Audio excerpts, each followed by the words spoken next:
এই মুহূর্তের বিষয়টা হচ্ছে আপনি পলিথিন নিয়ে আপনি একজন ক্রেতা হিসাবে পলিথিন নিয়ে বাজারে ঢুকবেন না। বাজার আপনাকে একটা পলিথিন দেবে না। আপাতত সুপার শপিং মল, তারপরে কাঁচা বাজার। এটা নতুন করে নিষেধ করার কিছু নেই, এটা আগে থেকেই নিষেধ করা আছে। 2002 সালের আইন থেকে নিষেধ করা আছে। 2004 থেকে 6 সাল পর্যন্ত বেশ সফলভাবে পলিথিন প্লাস্টিক ব্যাগের ব্যবহারটা এবং উৎপাদনটা নিয়ন্ত্রণ করা হয়েছিল। তারপরে আসলে নিয়ন্ত্রণ বলতে বিভিন্ন পলিথিন উৎপাদনকারী জায়গাতে গিয়ে অভিযান চালানো হয়েছে, কিন্তু মার্কেটে আর কখনো অভিযান চালানো হয় নাই। ফলে মার্কেটগুলো দেদারসে পলিথিন এনেছে এবং পলিথিন ব্যাগে দিয়েছে। এখন প্রশ্ন হলো যে পলিথিন ব্যাগগুলো কালেক্ট করে এক জায়গায় ফেলে রিসাইকেল করা যায় কিনা। যায়, কিন্তু সেটা আসলে সন্তোষজনক কিছু না। কারণ পলিথিন ব্যাগ থেকে বা পলিথিনের অন্যান্য সামগ্রী থেকে মানুষের রক্তে, মানুষের ব্রেইনে, মানুষের লিভারে, মায়ের প্লাসেন্টায় এখন পলিথিনের অস্তিত্ব পাওয়া যাচ্ছে। বাংলাদেশের পলিথিন দিয়ে মোড়ক করার কারণে লবণের মধ্যে মাইক্রোপ্লাস্টিক পাওয়া যাচ্ছে। আমাদের অনেক কটা নদীর মাছের মধ্যে মাইক্রোপ্লাস্টিক পাওয়া যাচ্ছে। কাজেই প্লাস্টিকটা ব্যবহার করাটাই আসলে একটা ক্ষতিকারক বিষয়। 1 অক্টোবর থেকে দেশে বিদ্যমান যে নিষেধাজ্ঞা আছে পলিথিন এবং প্রোপাইলিন ব্যাগের ভিতরে, সেটা আমরা সুপার শপিং মলগুলোতে প্রয়োগ করতে যাচ্ছি। 1 নভেম্বর থেকে আমরা কাঁচা বাজারে প্রয়োগ করতে যাচ্ছি। একই সাথে 1 নভেম্বর থেকে পলিথিন যারা উৎপাদন করেন সেখানেও আমরা জোরে আমাদের অভিযোগগুলো পরিচালনা শুরু করব।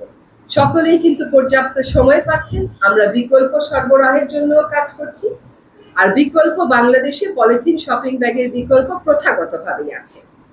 আমাদের পাটের ব্যাগ, আমাদের যে ছালাগুলো আমরা বাসায় দেখি, আমাদের কাগজের ব্যাগ, কাপড়ের ব্যাগ, এগুলো বাংলাদেশে আছে। এইগুলো নিয়ে বিকল্প নেই। এই তর্ক শুরু করার আমাদের আসলে কোনো সুযোগ নেই। আর আরেকটা জিনিস আমাদের মনে রাখতে হবে যে মার্কেট কখনো খালি থাকে। যেই মুহূর্তে চাহিদা আসবে সেই মুহূর্তে আপনি দেখবেন সরবরাহ আসবে। তো আমরা অভিযান দিয়ে একটা তিক্ত পরিস্থিতির মধ্যে দিয়ে কাজটা শুরু করতে চাইনি। সকলকেই বুঝতে হবে যে পলিথিন ব্যবহারটা ক্ষতিকর। এটা রিসাইক্লিংই খালি সমাধান না। আগামীকালই আমার কাছে আসবেন যে আপা বুড়িগঙ্গা নদী পরিষ্কার করে দেন। কেমন করে দিব?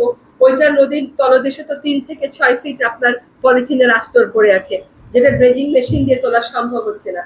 আগামীকালই বলবেন যে আপা কর্ণফুলী নদী পরিষ্কার করে দেন। কেমন করে দিব? তা ওটা তলদেশেও তো পলিথিন।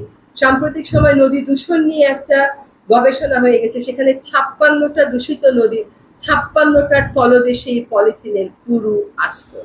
সুতরাং পলিথিন শপিং ব্যাগ নিয়ে আমরা শুরু করি, ক্রমান্বয়ে আমরা অন্য একবার ব্যবহার্য প্লাস্টিকের বিরুদ্ধে যাব। আমরা কিন্তু সব প্লাস্টিকের কথা বলছি না, যেটা একবার ব্যবহার করে ফেলে দিই, কালেকশন হয় না, সেইগুলোর ব্যাপারে আমরা এগোবো। অভিযানের একটা বড় শাস্তি আছে, কিন্তু সেটা আমাদের লক্ষ্য না। আমাদের লক্ষ্য হচ্ছে একটা খারাপ জিনিস আমরা নিরুৎসাহিত করছি, এখানে শাস্তি দিয়ে মানুষকে কেন বলতে হবে যে তুমি খারাপ জিনিসটা নিও না? কাজেই আইনে তো অনেক বড় শাস্তি আছে।